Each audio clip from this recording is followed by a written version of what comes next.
Well, hey there. I'm doing another collaboration again with my pals Christie's Farmhouse and I'm merely Melissa. And it's all about celebrating St. Patrick's Day and spring. And when I think of St. Patrick's Day and spring, of course I think green. And when I think green, I think matcha. I'm gonna make Matcha Crinkle Cookies.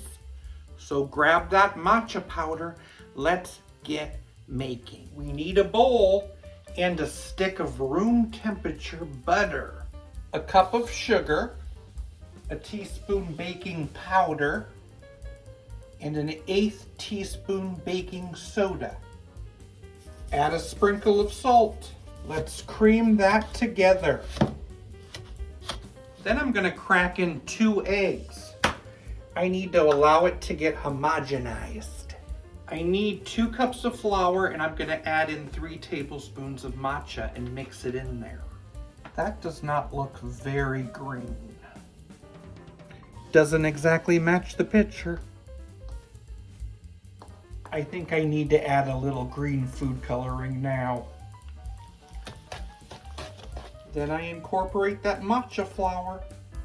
That's a very unique green. Well, I take that dough and I roll it into a ball. Then I'm gonna take that ball and put it in some granulated sugar, followed by some powdered sugar. And then it'll go straight from there onto a cookie sheet. And now I just bake them at 350 for 11 minutes.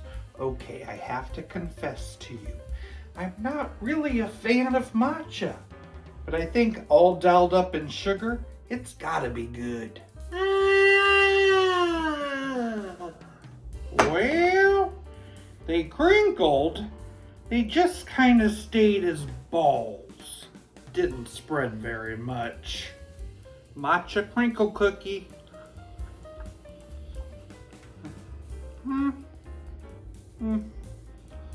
Still not a fan of matcha. But if you're a fan of matcha, give it a try. So happy that you came and joined me today on Jim's Kitchen. And make sure you go and check out the playlist in my description to see even more spring St. Patrick's Day treats. Thanks, Christy and Melissa, for hosting this fabulous collaboration. Take care. Somebody asked me what the 9th letter of the alphabet was. It was a complete guess, but I was right.